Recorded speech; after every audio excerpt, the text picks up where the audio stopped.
Ser Podcast.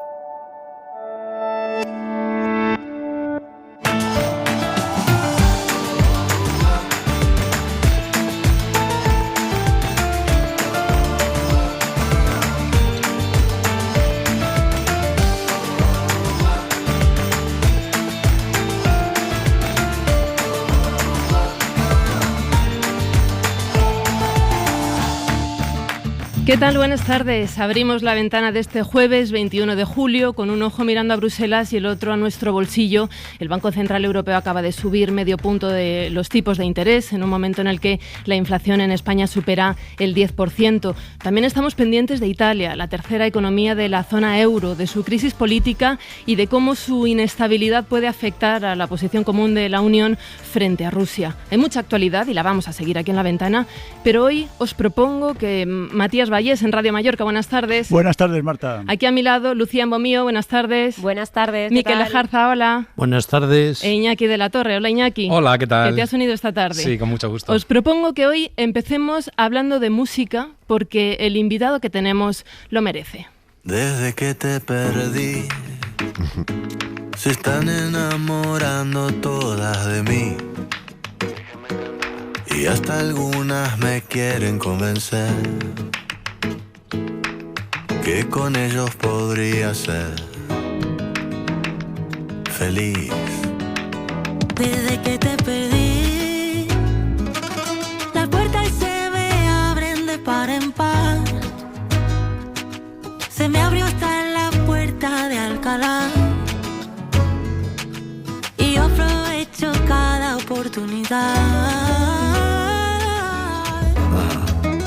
Desde que te perdí, nunca tuve tal libertad. Desde que te perdí, no me importa nada de nada. Desde que te perdí. Prestidigitador del lenguaje, alquimista de la música, desgenerado, subtropicalista, que no me sale, trovador, folclorista del siglo XXI. A nuestro invitado le han puesto tantas etiquetas y adjetivos que yo creo que lo voy a presentar como un desetiquetado. Kevin Johansen, buenas tardes. Buenas tardes. ¿Cómo estás? Un placer, gracias por recibirme. No, gracias a ti por acercarte aquí a los estudios de Gran Vía de la SER con este calorazo en Madrid. Lo has notado, ¿no? Porque tú vienes de Buenos Aires. Sí, bueno, siempre está presente el terrorismo meteorológico, donde te dicen vas a tener mucho calor o vas a tener mucho frío. Y bueno, sabemos cómo viene la mano, así que sí, estaba prevenido. Pero bueno, disfrutando de esta Madrid maravillosa. Oye, en mayo lanzaste Tuve, tu último álbum en el que versionas temas propios y temas ajenos junto a artistas como Silvia Pérez Cruz, que estamos escuchando, Natalia Lafourcade, Jorge Drexler, tu hija Miranda también. Sí. Es un disco de compañías. ¿La música entra mejor acompañado? Sí, la música es de conexión, ¿no? Creo que esa es como la ambición principal. Me gusta una frase que decía un artista uruguayo, Fernando Cabrera, que decía que nunca había pensado en la música como una carrera, sino como un destino. Y creo bastante en eso, por ahí porque soy un poco caído del catre y no me he preparado, pero sí. Y la música es presencial también, ¿no? O sea, no seremos esenciales, pero somos trabajadores presenciales, los músicos, y por suerte ha vuelto con todo, ¿no? La presencialidad. Así claro. Que esa conexión es fundamental. No sé en qué libro leía yo hace poco que decía un concepto muy bonito que era el de musicar. ¿Por qué musicar? Creo que era una historia del reggae que leí y decía que el concepto musical era no solamente el músico tocando, ni siquiera solamente la audiencia escuchando, sino el que baila, el que está en los controles de sonido, el que está dentro de esa especie de gran comunión. Total. Que no son solo los músicos y los oyentes. Totalmente. Sí. Kevin, viendo tu carrera, a mí hay dos cosas que me llaman muchísimo la atención. Es el profundo eclecticismo del que haces tu carrera a todo momento, porque hay canciones de Leonard Cohen, de Lou Reed, de Erasure, que hacían tecnopop, pero que las mezclas con Violeta Parra o con Caetano Veloso, por ejemplo. Sí. Pero hay en común una cuestión que me llama mucho la atención, y es que todas son canciones muy románticas. de un profundo romanticismo. ¿El romanticismo hoy en día se lleva? Siempre, ¿no? Y aparte un romanticismo bien entendido, no demagógico, ¿no? Creo que sí, una conexión amorosa. Hay un link ahí en las canciones de Tuve, que son en su mayoría son versiones, ¿no? de grandes canciones. Y el desafío de ponerle tu propia impronta, ¿no? a un gran tema es interesante, tiene su adrenalina también, tiene su responsabilidad que conlleva. Pero a decir verdad, también noto un link después de haberlo grabado junto al productor Juan Campodónico de Bajo Fondo. Nos pusimos a pensar que muchas de las canciones son muy mántricas, son muy repetitivas, son muy de coro en realidad, de estribillo, ¿no? O sea, no tienen en realidad una parte A, parte B, parte C, puente, ¿no? Como una canción tradicional. Hay muchas como mencionabas, Oración al Tiempo de Caetano Veloso, sí. Perfect Day de Lou Reed, ¿no? Y yo también soy muy repetitivo, soy muy loopero, como dicen ahora, ¿no? Me gusta el loop y la repetición, quizás por una cuestión de que uno entra en una suerte de trance, ¿no? Y bueno, y después hay tres patitas, lo que decía acá el amigo también respecto a musicar. Creo que hay tres patitas, ¿no? En un disco, en una canción, en un show también, que son para mí llevar a una emoción, luego quizás una reflexión con alguna línea melódica o hasta una letra, y luego mover la patita, ¿no? O sea, si se mueve la patita, si uno está ahí, uno está musicando a los demás y con los demás. Con esto de llevar al oyente a una reflexión, que es uno de los objetivos que tú te propones, hay que escuchar con sumo cuidado tus canciones, los títulos, tal. Entonces, mi primera pregunta es muy simple, ¿es Tuve o Tuve? Tuve. Sí, es una suerte de juego de palabras, pero es un espejismo de juego de palabras, porque es Tuve que voy yendo, ¿no? O sea, me voy a tardar un rato, pero esto de los juegos de palabras es un clásico. Viene de carrera. No, él siempre, es un clásico, por ejemplo, el grupo como de nada. Sí, ¿no? Sí, de nada.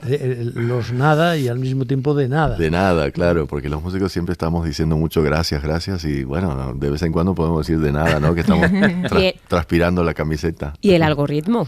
Y el algoritmo, sí, también. Sí, la verdad que siempre supongo que tiene culpa mi madre, que era una gran académica y licenciada en filosofía y letras, entonces un poco el chiste en casa era jugar al Scrabble bilingüe o trilingüe y la madre metía, bueno, esto se dice en francés, esto se dice en italiano, pero por supuesto que el castellano y el inglés estaban ahí muy, muy presentes. Y luego hacerla reír, ¿no? Con alguna idea, o sea, como ese desafío de juego de palabras también bilingües, ¿no? Y que la madre se ría era como un gran logro, ¿no? Y la ironía y el sarcasmo, porque también hay mucho de eso en tus canciones. Total, sí, yo creo mucho en el teatro griego, ¿no? Está la risa de un lado y está el llanto del otro, y eso está omnipresente para mí. La música abarca todo, ¿no? La música tiene risa y tiene picardía, y hay acordes, ¿no? Séptimas mayores que son divertidas, y también obviamente los disminuidos menores son para cortarse con una sí. Ya sabemos. Has mencionado ya en un par de ocasiones esta versión de Lou Reed.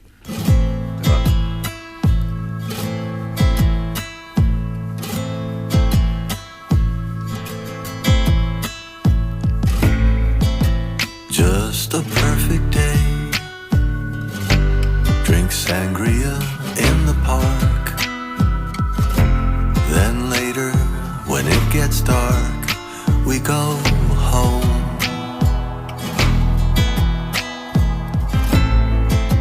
Just a perfect day. Feed animals in the zoo. Then later, a movie too. And then home. Oh, it's such a perfect day. Esta es uno de los temas que versionas con tu hija. Sí. Hay una historia detrás de este tema. ¿Por qué con ella? La verdad es que fluye, ¿no? O sea, Miranda se hace llamar Wiranda Johansen, artísticamente y ya tiene 2 discos bajo el brazo. Está aquí en Madrid grabando sí. ¿Qué tal le va? Y filmando y está entusiasmadísima, o sea, ama. La traje el año pasado, vinimos por unas presentaciones aquí en el Teatro Calderón y por varios lados de la península y en mayo cuando se estaba abriendo todo, ¿no? Luego de la pandemia, y se enamoró perdidamente, así que literal. tengo el primer nido vacío de padre, así que estoy también un poco acongojado, pero bueno, feliz por ella. Y la conexión musical es la verdad que siempre, desde un momento, ella hizo de telonera una vuelta para el amigo Drexler en Buenos Aires. Y yo un poco nervioso porque de telonero, bueno, la gente está entrando, hace ruido, ¿no? Y entonces, luego del recital de Jorge y de ella, le pregunto desde el sonido, ya con el teatro vacío, ¿y cómo te sentiste ahí arriba, no? Apuntando al escenario. Y ella apunta al escenario y dice, yo quiero vivir ahí arriba.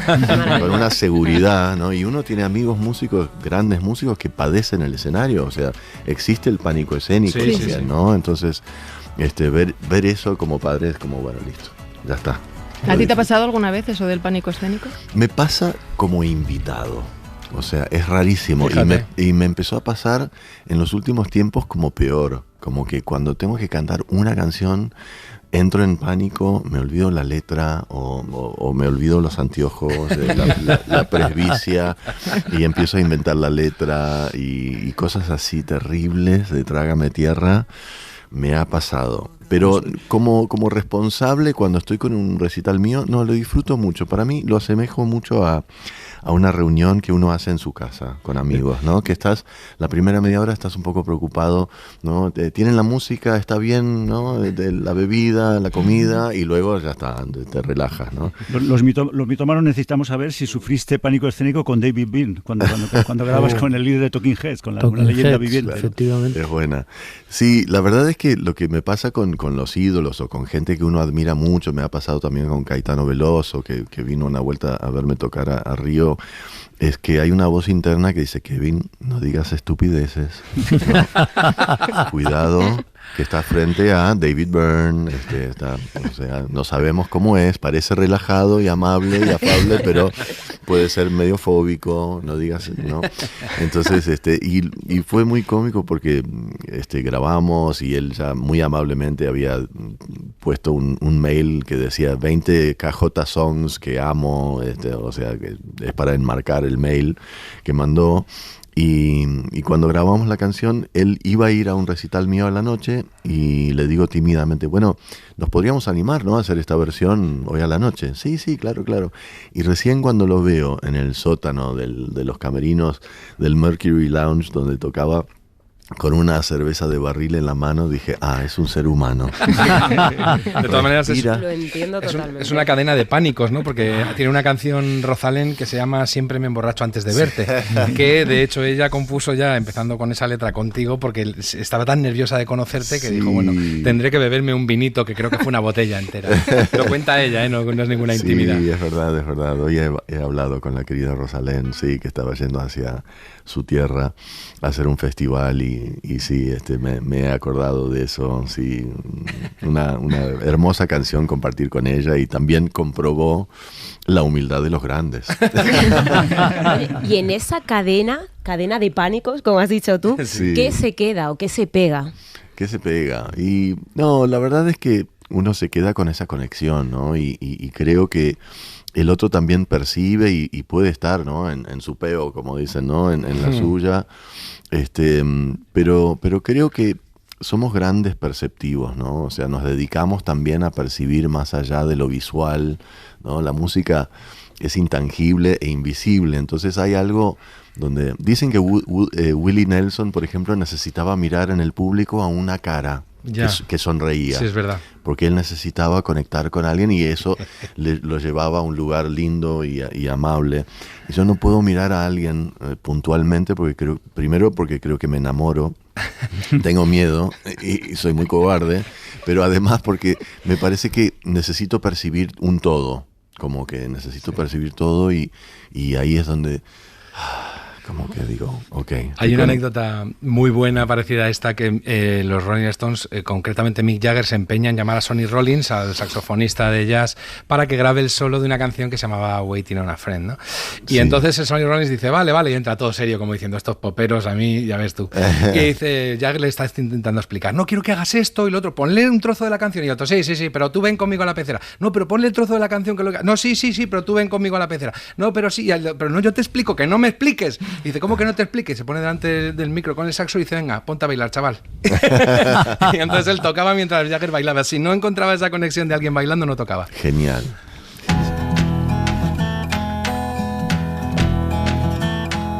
Suzanne takes you down to a place near the river. You can hear the boats go by, you can spend the night beside her. And you know that she's half crazy, but that's why you wanna be there. And she feeds you tea and oranges that come all the way from China.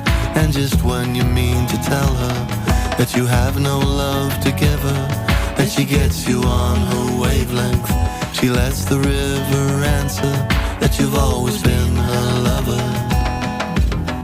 Este tema de Leonard Cohen que interpretas con Jorge Drexler, ¿cómo elegiste el repertorio, Kevin? ¿Son temas fetiches o ellos te propusieron a ti? ¿Cómo lo hiciste? Sí, son temas fetiches definitivamente.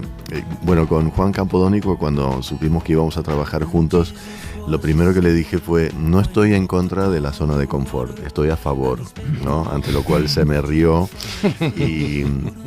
pero le dije, quiero que elijas estos 15, 20 covers que me salen bien, creo, algunos más, algunos menos.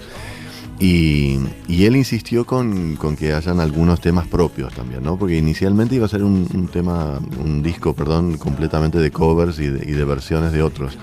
Así que la verdad que fue súper loco el tema de grabar en post-pandemia, digamos, pero todavía con la pandemia presente, entre el año pasado, y cruzarme el charco, porque Campodónico tiene su estudio en Montevideo, el estudio del Zorzal, muy bonito.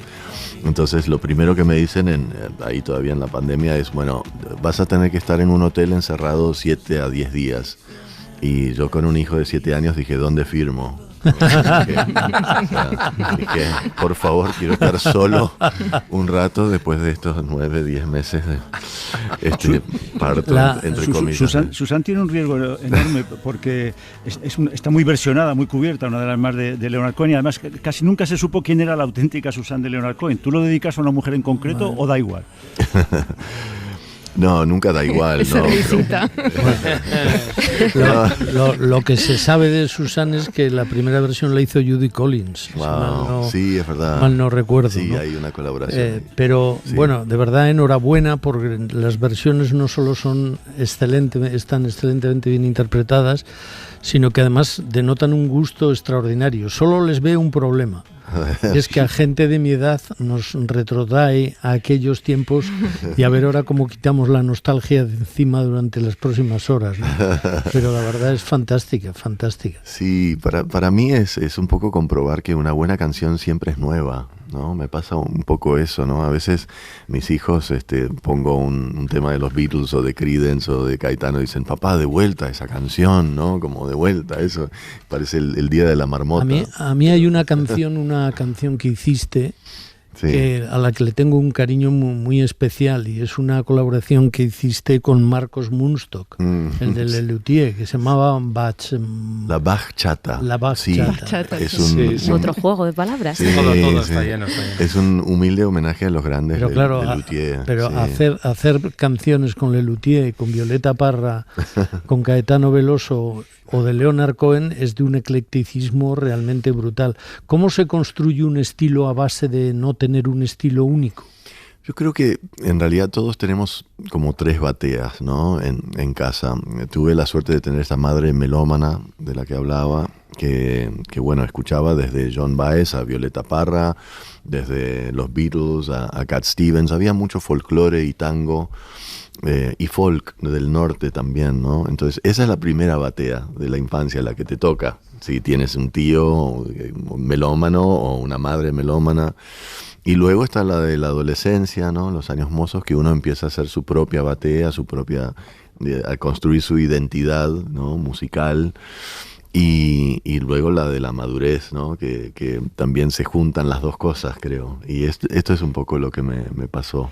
Kevin, actúas en Galicia el 23 y el 24 de julio y en Málaga el 26 y el 27. Sí. ¿Te interesa especialmente el folclore español o el gallego, el andaluz? Sí, por supuesto, y obviamente para mí es insondable todo el mundo del flamenco. Es como que no lo entiendo.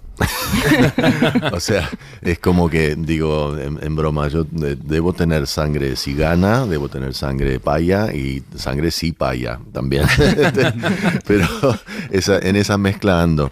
Pero la verdad es que sí, es una punta del iceberg que nunca termino, creo que nadie termina nunca de ahondarse del todo, ¿no? Es tan profunda y tiene, bueno, yo he dicho en un disco mío, Mixture is the Future, ¿no? Y me quedé pensando, después de que estuvo impreso en el disco de Nada, porque también la mezcla es nuestro pasado, en realidad. Claro.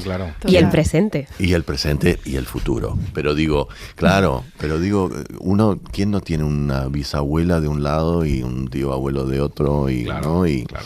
A mí me pasó una cosa metafórica linda, porque tengo el Johansen de un lado, la parte de Europa del Norte, de Noruega, y tengo toda mi madre es ibérica. Tengo Calvet, Ojeda, Oña, esos apellidos, ¿no?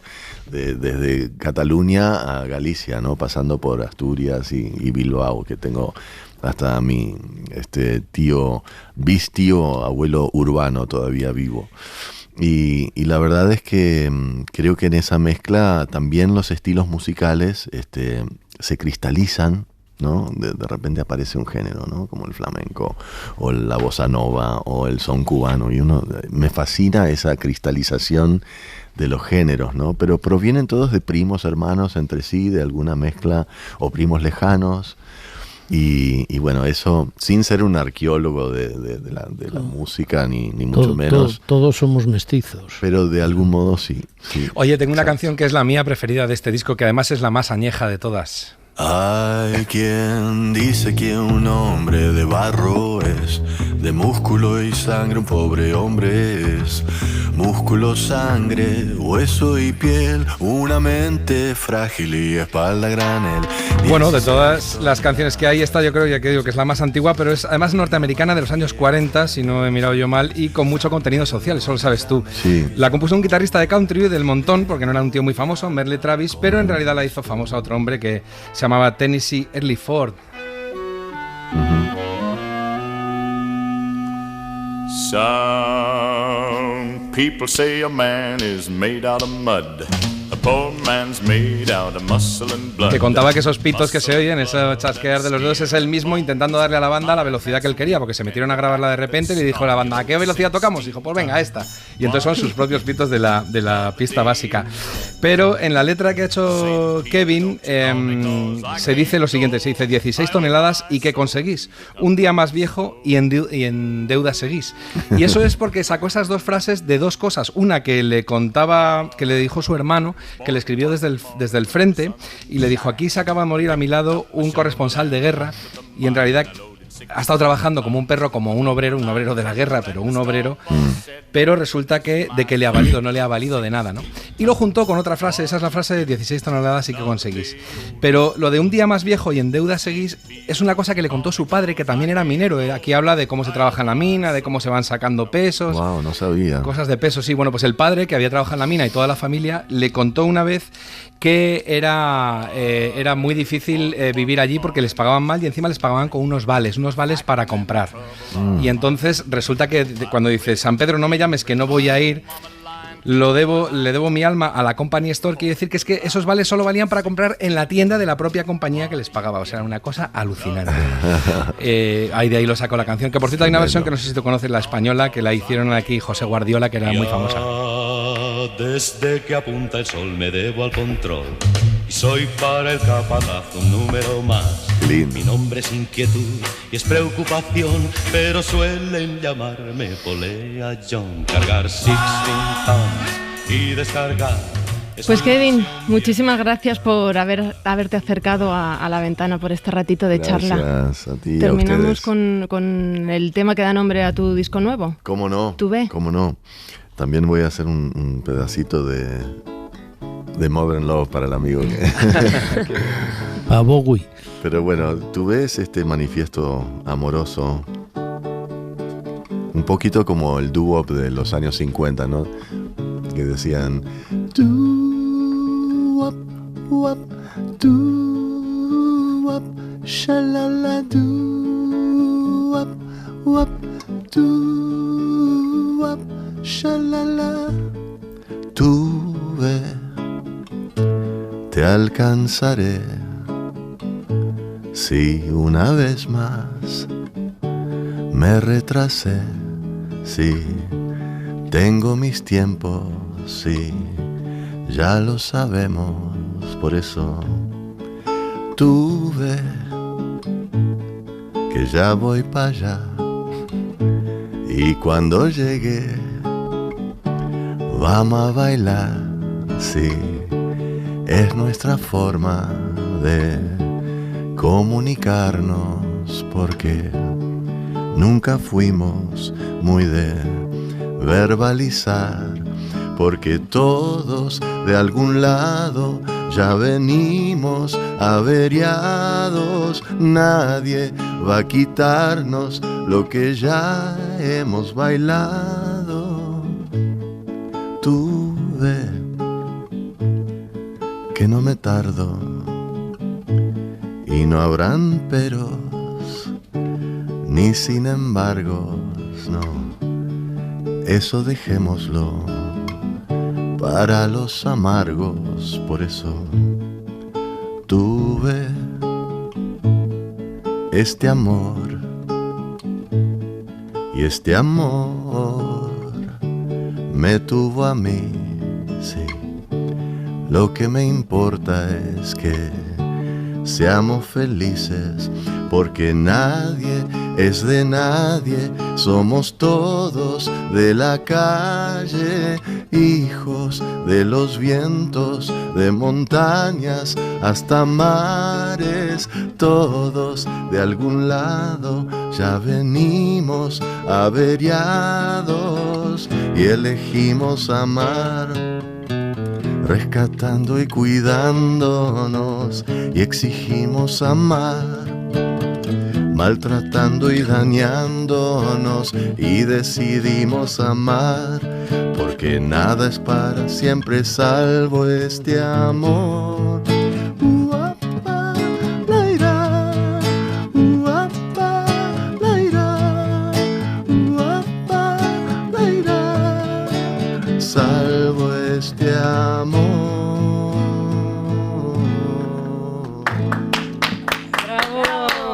Kevin Johansen en La Ventana, muchas gracias. A ustedes. We don't have to go to 360 degrees. Now it's time we go the 180. You don't have to climb the highest mountains, for all you're looking for is within you. Open the eyes of your mind, your ears and mouth, as I sing my song. Open the eyes of your mind, your ears and mouth, as you hear my words.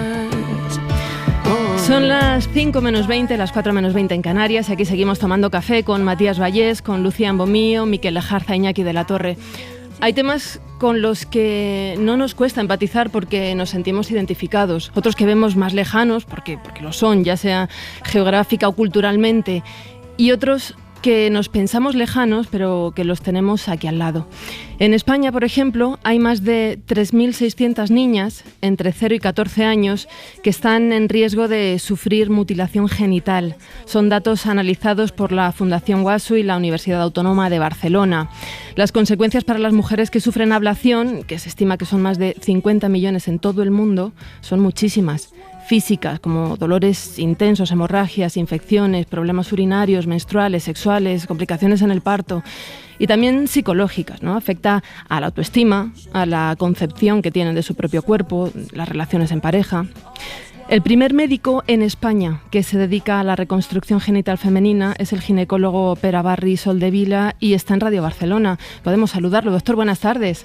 Hola, buenas tardes. A través de la Fundación de Seux han operado de manera gratuita a unas 120 mujeres desde 2007, si no me equivoco. ¿Cómo se da cuenta usted de la necesidad de hacer este tipo de operaciones de reconstrucción genital femenina en España? La verdad es que lo aprendí un poco por casualidad. A mí me interesó mucho desde principios de 2002-2003 cirugía en África. Hice bastante cirugía humanitaria desde entonces y en una formación quirúrgica que hice en París descubrí que se podía reparar esto y la verdad es que a mi vuelta a España pues fue una de las cosas que me hizo ilusión implementar, poder ofrecer esto a las mujeres que viven en España. Doctor, ¿y cómo llegan las mujeres hasta su consulta? Me refiero también al camino que han tenido que recorrer en términos mentales, de confrontar con su familia, por ejemplo. ¿Cómo llegan? Es verdad, sin duda es un camino largo y muy diferente al que yo veo cuando voy a África o al que vivía cuando trabajaba en París, donde la mayor parte de las mujeres que venían al hospital a ginecología eran mujeres africanas mutiladas, pero muy pocas de esas solicitaban esto. Las que vienen a vernos a nosotros en general son chicas jóvenes que o bien han nacido aquí o han venido de muy pequeñas y han crecido y se han criado en un ambiente muy occidental y ese crecimiento en nuestra cultura es lo que les hace sentirse diferentes sin haberlo escogido y les genera esa incomodidad y esa necesidad de sentirse mujer normal y por eso vienen a vernos. ¿Y lo hacen a escondidas? Lo digo porque yo recuerdo que a mí me escribió una chica para preguntarme, ¿no?, si yo conocía a alguna persona que lo hacía y si podía preguntarlo en redes sociales sin decir su nombre precisamente porque tenía que ocultarlo a su familia.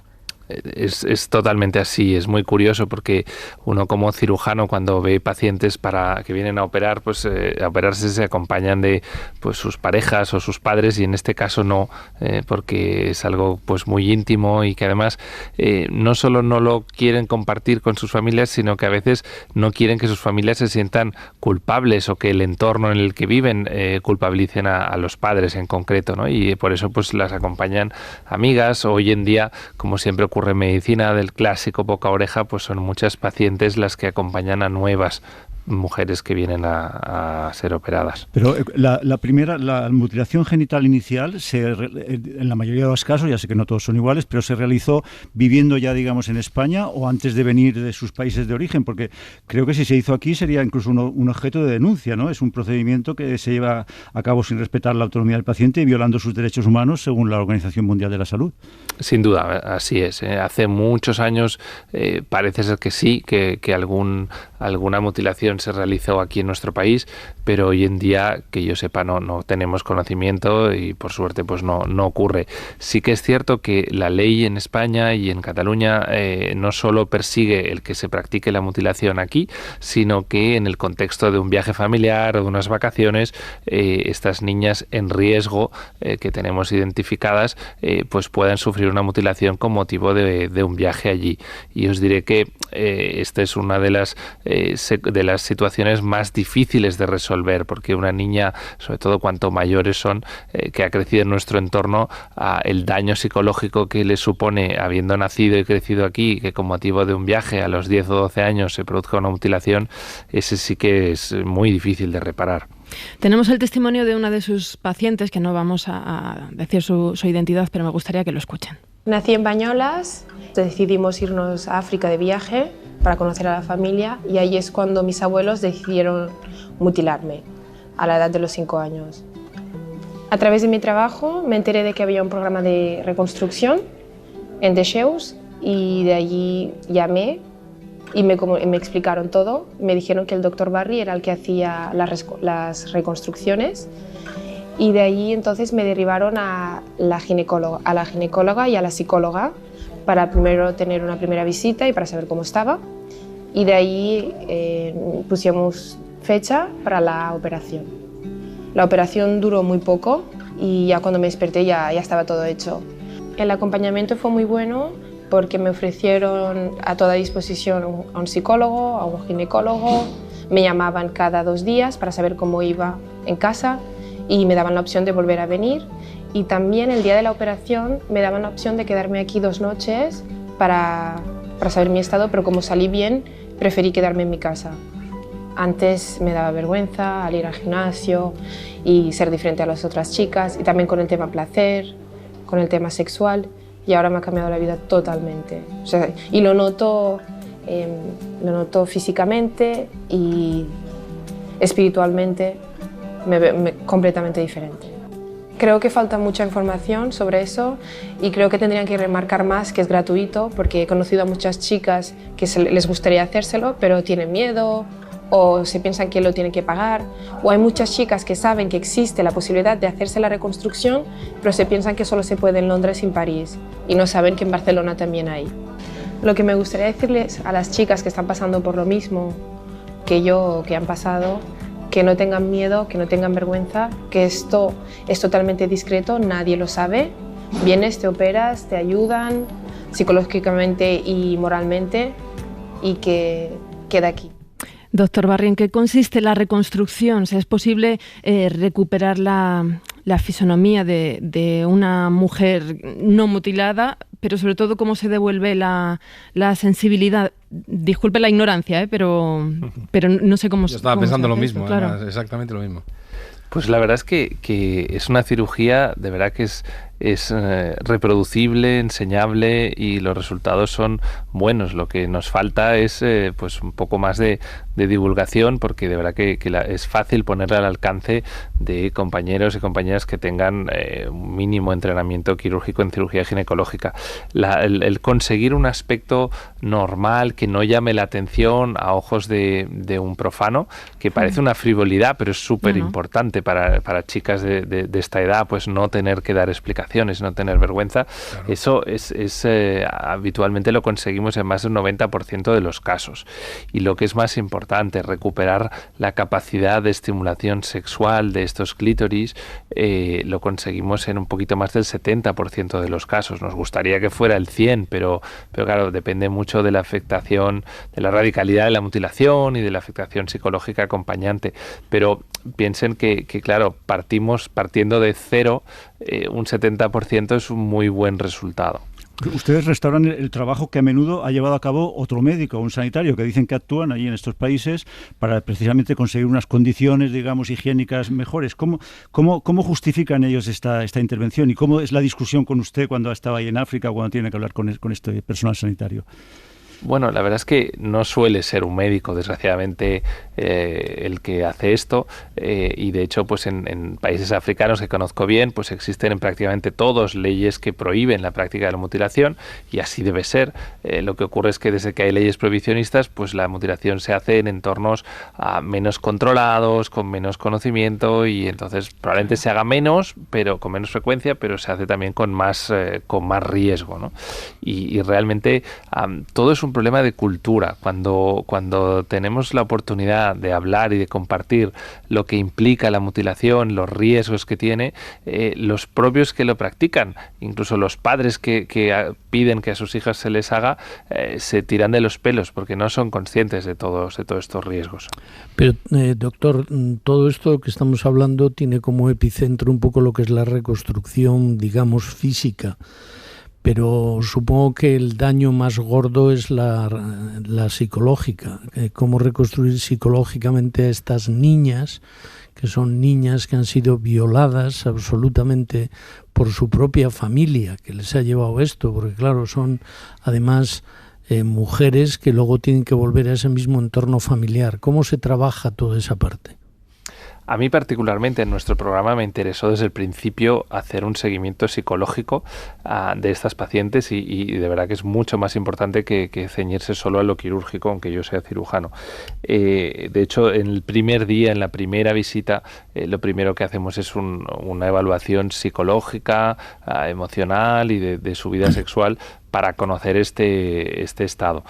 Realmente para mí lo que he aprendido en estos años es que sobre todo depende mucho de a qué edad se ha practicado la mutilación, porque si se ha practicado de bebé, pues el recuerdo es mínimo, incluso aunque la mutilación pueda ser más agresiva y tenga más pérdida de capacidad física, es mucho más recuperable. Y en el otro extremo está el caso que les decía antes, una niña de 10 o 12 años que ha nacido aquí en nuestro país, habla nuestro idioma, va a nuestros colegios y que de repente pues en julio y agosto le practican una mutilación. Esta tiene un problema muy difícil de resolver quirúrgicamente, psicológicamente, y luego además todo lo que acarrea de problema legal a la vuelta, que evidentemente pues va a ser muy complicado para ella. Doctor, aquí tenemos también movimientos de resistencia, bueno, aquí ya en el continente, porque cada vez hay más mujeres que se posicionan en contra de esta práctica tan brutal. Y aquí tenemos, por ejemplo, a Asia Ismail, que ya reivindica mucho el derecho a disfrutar también de las relaciones sexuales, ¿no? No quedarnos simplemente, como decía antes Marta, ¿no? En la parte fisiológica, sino también en el derecho a sentir placer. Pero me gustaría que nos hablara de esos movimientos de resistencia que yo cada vez veo más, además en Cataluña, ¿no? En la zona de Girona, de esas mujeres que han decidido juntarse y decir no, hasta aquí. Sí, además son desde el principio que a mí me ha interesado este tema. Yo, como os decía, pues África es mi continente favorito y lo conozco muy bien, pero realmente me he dado cuenta que lo vive mucho peor.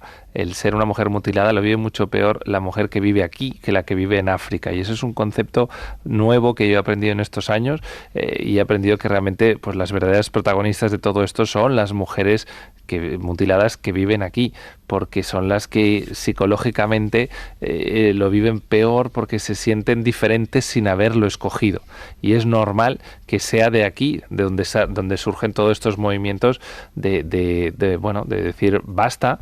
Y por primera vez la verdad es que empieza a haber pues gente que se atreve públicamente a decir que no en sus comunidades, y empezamos a ver algunos brotes verdes. La verdad es que analizando un poco pues los datos de las pacientes que vemos en nuestro programa, por suerte la mayoría de las que vemos son hermanas mayores, y la mayor parte de las hermanas pequeñas ya no se les ha practicado la mutilación. O sea que yo creo que incluso la reconstrucción, que ojalá un día no haga falta, pero también está haciendo una labor de prevención. Doctor, y si alguien se quiere poner en contacto con la Fundación de Zeus Mujer, ¿cómo lo hace?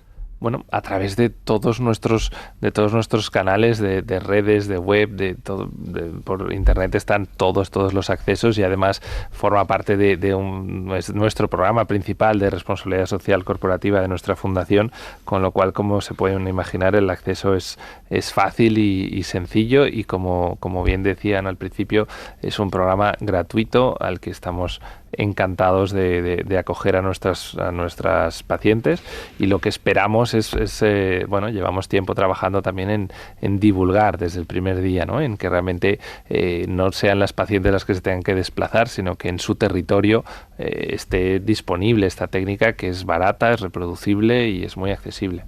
Pues doctor Pere Barri Soldevila, que lidera el programa de reconstrucción genital postablación de la Fundación de Zeus Mujer, muchísimas gracias por explicarnos todo esto en La Ventana. Muchas gracias a ustedes. Buenas tardes. Cuando me siento bien, la sartén no se pega, me sale la tortilla redondita, perfecta. El frío es una excusa para abrazarte más. Si la casa está muy sucia, nos vamos a un hotel. Me siento bien, la música me inspira, merengue, bachata y tu voz de dormida. Con 4 palabras te hago una poesía, enciendo la noche y alargo los días. Soy capaz de leer. Quiero presentaros ahora y presentar a los oyentes a quien puede que sea el principal responsable de la mayoría de los gazapos de la radio.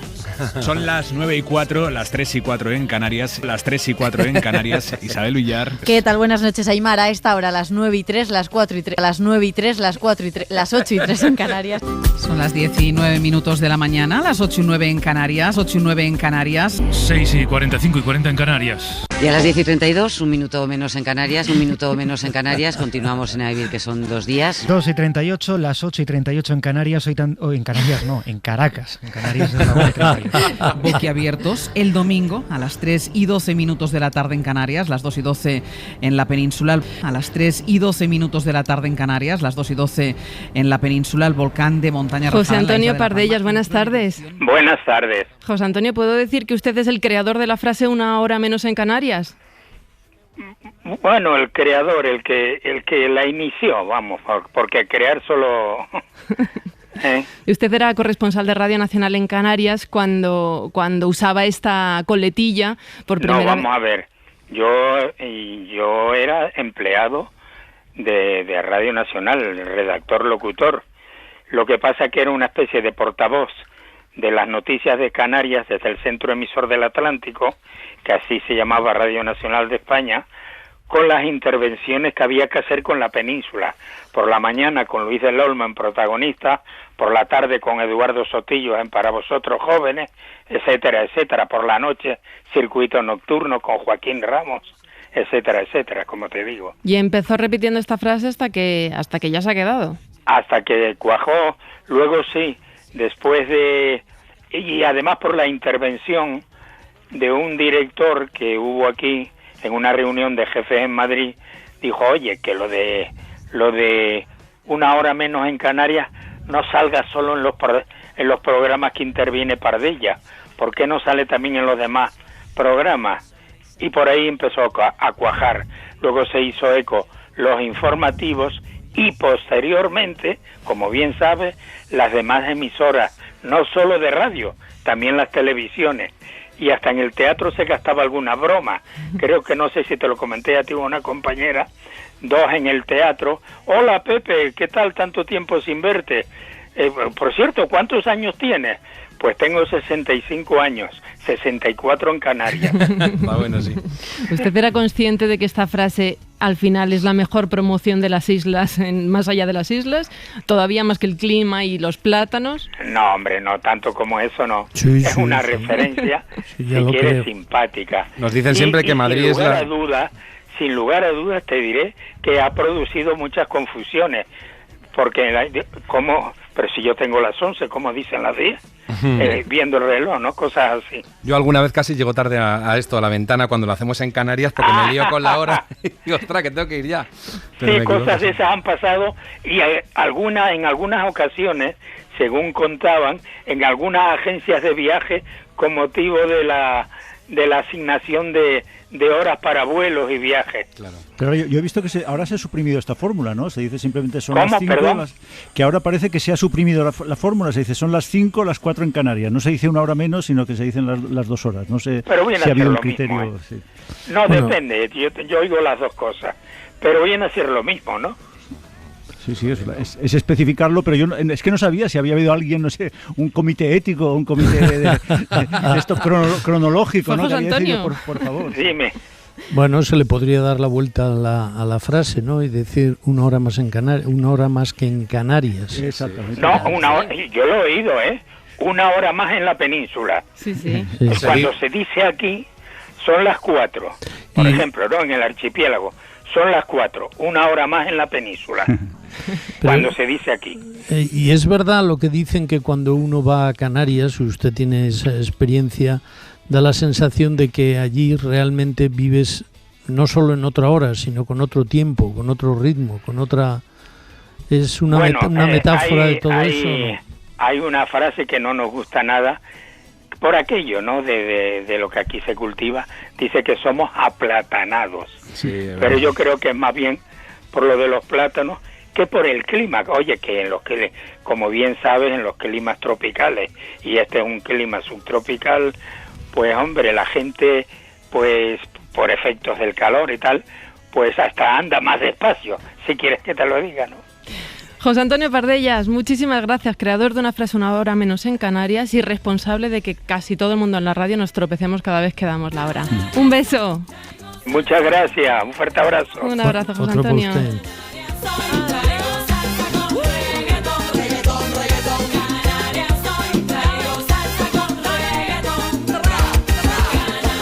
Miquel, Matías Iñaki, muchísimas gracias. Placer. Buenas tardes, a las 15:59 en Canarias.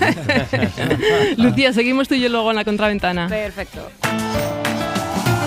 Suscríbete a La Ventana. Todos los episodios y contenidos adicionales en la app de Cadena SER y en nuestros canales de Apple Podcast, Spotify, iVoox, Google Podcast y YouTube. Escúchanos en directo en la SER de lunes a viernes a las 4 de la tarde. Cadena SER. La radio.